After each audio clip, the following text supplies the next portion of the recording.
Hey, hi, hello all. Welcome. Let me introduce myself. I'm CMA Logesh Kannan with an All India first rank in both CMA Foundation as well as in my final. I hope you know me. So, why am I here? So, today we are going to see for the study plan of the CMA intermediate exams that are going to be conducted in the next month. That is the June 24 attempt.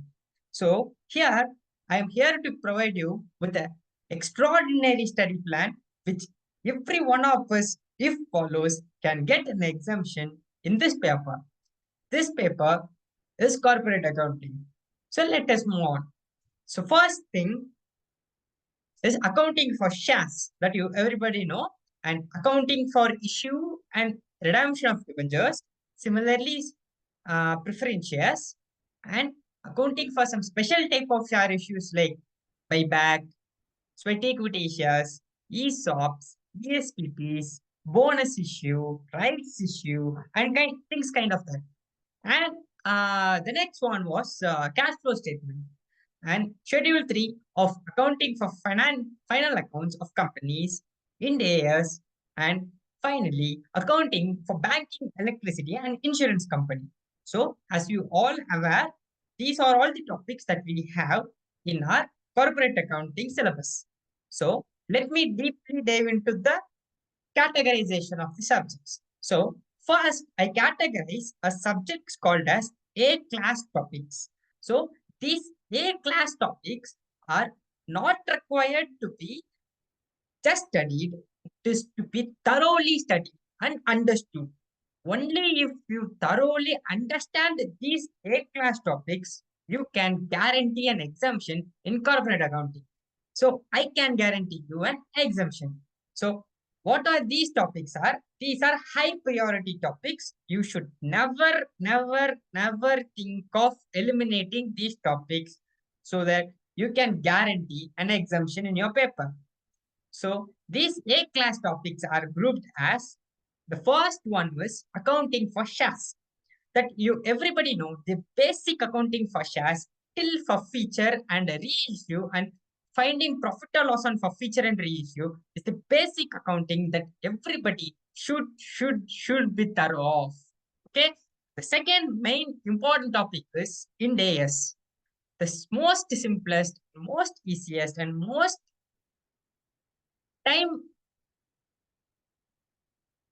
the most simplest, the most easiest, and the most scoring chapter is Indias. Okay, so the most simplest, most easiest, as well as the most scoring topic is Indias. So whatever the Indias that is given in your study material is more than enough for you to have a thorough understanding of the topics. So just be thorough of all the Indias that is given in your books and study materials, and never mind of putting all the illustrations that is given in your books, because this topic comes only in this syllabus only. So there is a high chance and high probability of asking these type of questions from Indians. So that's what I have given this topic as an A class topic. Okay. So never mind of omitting A class topics. Okay. So let's move on to the third type of topics, that is cash flow statements. You are all aware of cash flow statements in your FM also.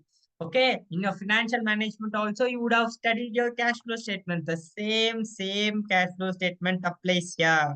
So if you study thoroughly the cash flow statement, you can crack both these papers at any cost. Okay, so this is an A class topic. Never mind of omitting it. Never mind of just studying it. Study it thoroughly.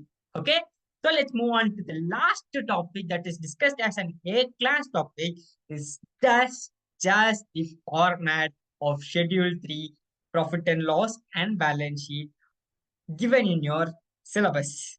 Okay, just format is given as your A class topic. Just format. Okay, keep in your mind all these A class topics are required to be thoroughly studied, high priority topics. Okay, so let's move on to the next kind of topics like P and C category topics.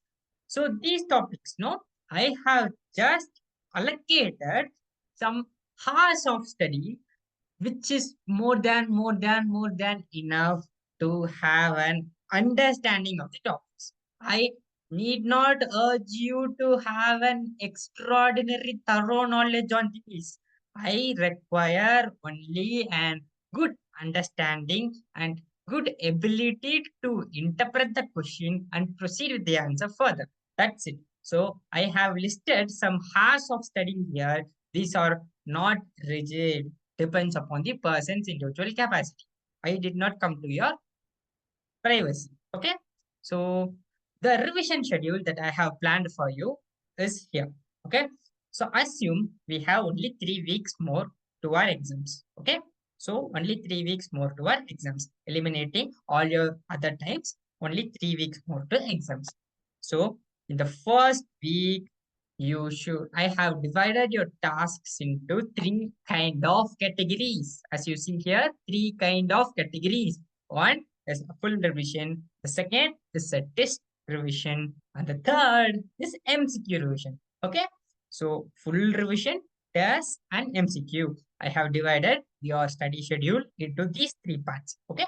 So first week, what you should do, you should at least once fully revise all the cost account, like corporate accounting topics. Okay. At least once you should fully revise in your first week of study from now on. Okay, at least two tests you should have attended for 3 hours in the first week of your study. Okay, all these are guaranteeing your exemption. Keep in your mind, you are not an ordinary course, you are not an ordinary person, because it is a professional course, it demands a professional confidence and professional discipline. Okay, so you should at least have two tests in the first week. Okay, finally, for MCQs, for the first week, I would recommend to study MCQs daily, but only limited to half an hour of study. Don't take more than that. Keep your time allocated to your other papers also. All papers are your fingers in your hands. Never underestimate each of your paper. Okay.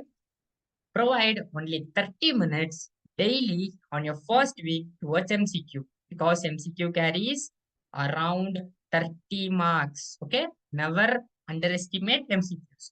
Okay. Coming to the second week, you should have at least 2 times of the full revision and 3 tests to be having. And once in a 3 days, you just go through all the MCQs that you have studied. Okay. And coming to the third week, you should never revise. You should do only your test. Okay. You should practice as many tests as possible in your third week without zero revision. With zero revision, you should write a number of tests as maybe as possible and try completing those tests before 2.5 hours. Don't take more than 2.5 hours. Okay. Keep in your mind all these points. These are bullet to your success. Okay. And MCQ, you just go through only once in your third week on the day before exam. This is the most important struggle of every CMA student. On the day before exam, go through only the A class topics thoroughly. Okay. If you have any lack of self confidence, only then go for B and C class of topics. Go through A class only. Okay. And coming to the next part in the exam day, the day before the exam, you should note all your mistakes that you had done in your test of 3 weeks. Only those mistakes you should go through on the day before exam and never try to attempt a test on the day before exam. Only revise the mistakes and remember the mistakes that you have made on the exams, on the test that you would have taken the 3 weeks before. Okay. And MCQ plays an important part on the day before exam. So never leave MCQs on the day before exam. Okay. So these are the revision schedule that I have planned. So all the best for your success. I expect all the CMAs to join me with me all in their rank one. Thank you.